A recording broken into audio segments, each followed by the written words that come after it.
Os Apócrifos. Série O Testamento dos Patriarcas. O Testamento de Simeão.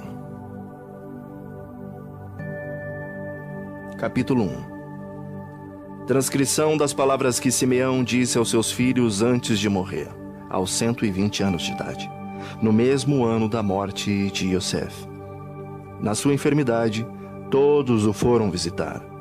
Ele então reuniu todas as suas forças, pôs-se sentado, beijou-os e disse. Capítulo 2. Escutai, meus filhos, ouvi o que o vosso pai Simeão guarda em seu coração. Eu fui o segundo filho do meu pai Yaakov e da minha mãe Lia.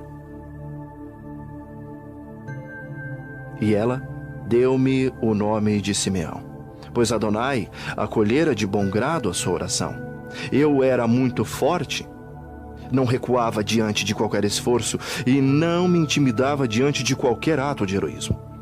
Meu coração era firme como uma rocha, meu fígado inflexível, e as minhas entranhas não tinham contemplação. Também a valentia é infundida por Elohim na alma e no corpo dos homens. Naquele tempo, eu tinha ciúmes de Iosef, porque nosso pai o amava muito. Endureci o meu fígado contra ele e tencionava matá-lo.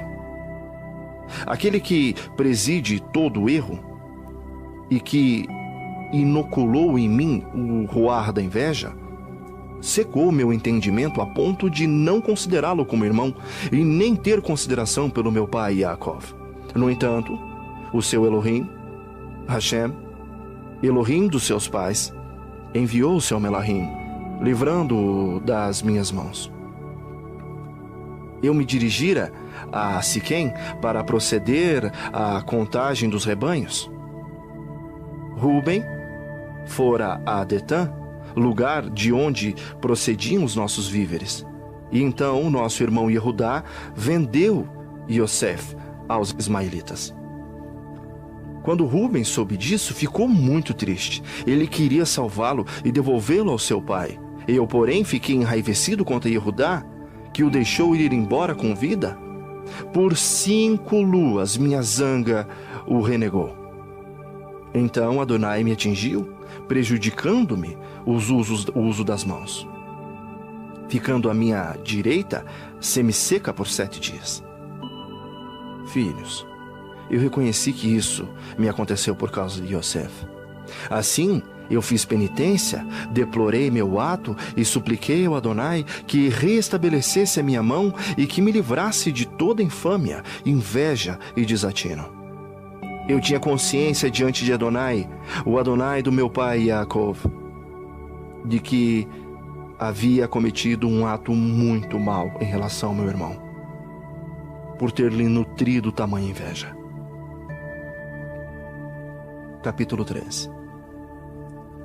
Portanto, meus irmãos, guardai-vos do ruar, do erro e da inveja. A inveja subjuga o pensamento íntimo do homem e prejudica-o no comer, no beber e na prática do bem. Sussurra-lhe constantemente que deve eliminar o objetivo de sua inveja. Mas o invejado floresce o tempo todo, enquanto que o invejoso aos poucos se consome. Por 2 anos eu castiguei a minha alma através do jejum no temor de Elohim. E então percebi que só no meu temor a Elohim é que se encontra a libertação da inveja. Quando alguém busca o seu refúgio em Adonai, afasta-se dele o roar do mal. A sua alma fica leve.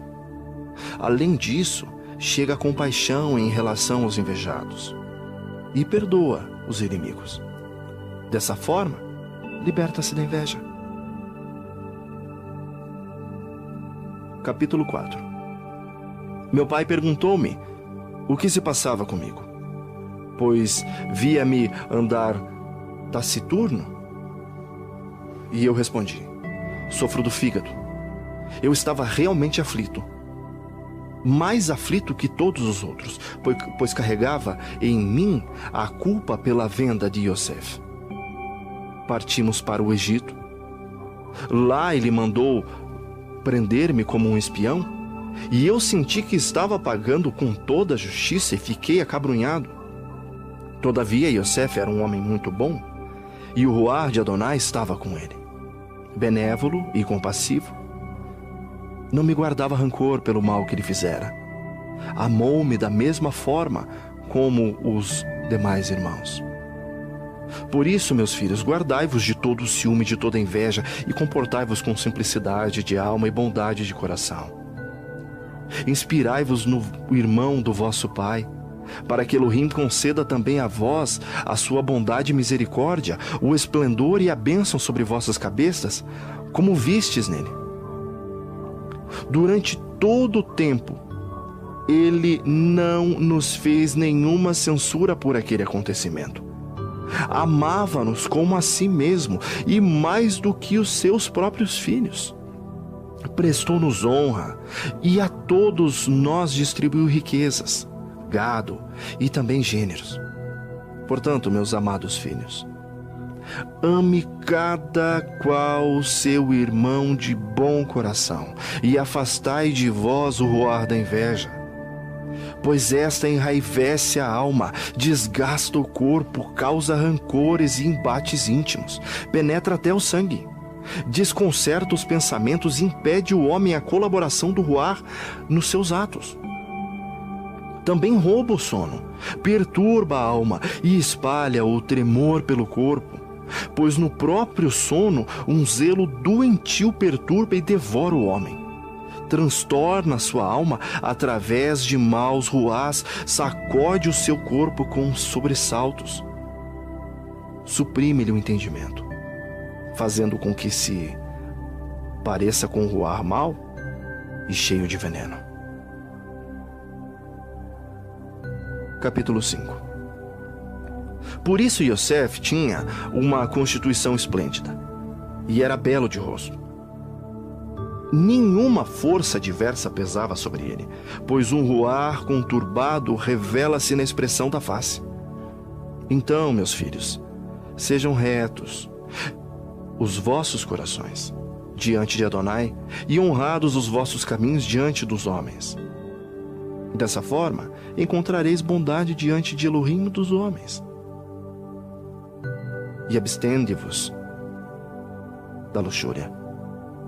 A luxúria é a mãe de todos os males. Afasta de Elohim e conduz a Belial. Eu vi uma passagem no livro de Enor que os vossos filhos, bem como vós também, havereis de arruinar-vos pela luxúria.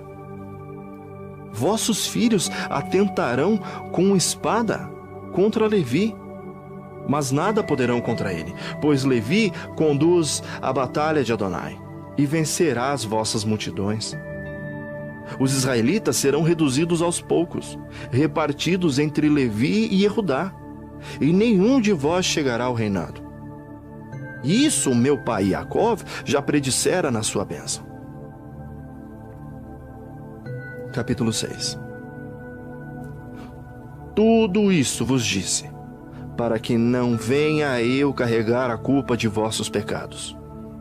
Mantende-vos afastados da inveja e de qualquer obstinação. Então florescerão os meus ossos como uma rosa em Israel, e a minha carne como um lírio em Jacó. O meu perfume será como o perfume do Líbano.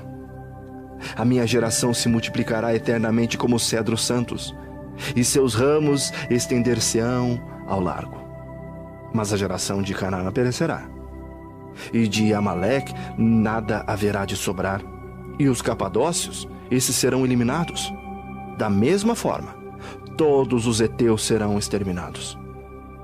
A terra de Rã, ou Cã, será arrasada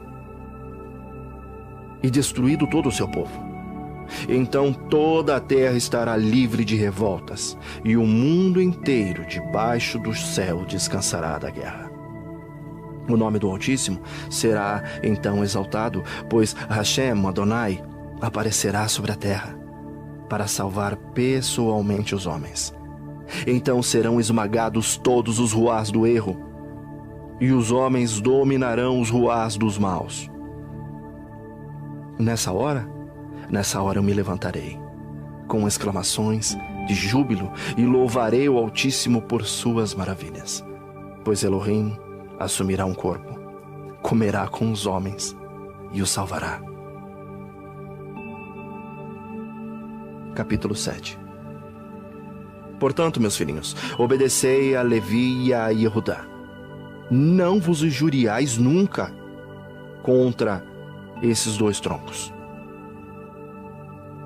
Deles vos advirá a salvação de Elohim, pois eis que Elohim suscitará em Levi um grande sacerdote, e de Yehudá um rei. Ele salvará todos os gentios e a geração de Israel. Por esse motivo, faço-vos essas exortações para que transmitais aos vossos filhos e para que sejam conservadas pelos filhos deles. Capítulo 8. Depois de feitas essas recomendações aos seus filhos, Simeão adormeceu e foi para junto de seus pais, na idade de 120 anos. Depositaram-no numa uma de madeira, a fim de poderem transportar os seus ossos para Hebrom. Levaram-nos às escondidas durante a guerra do Egito. Na câmara dos tesouros reais, os egípcios conservavam os ossos de Iosef.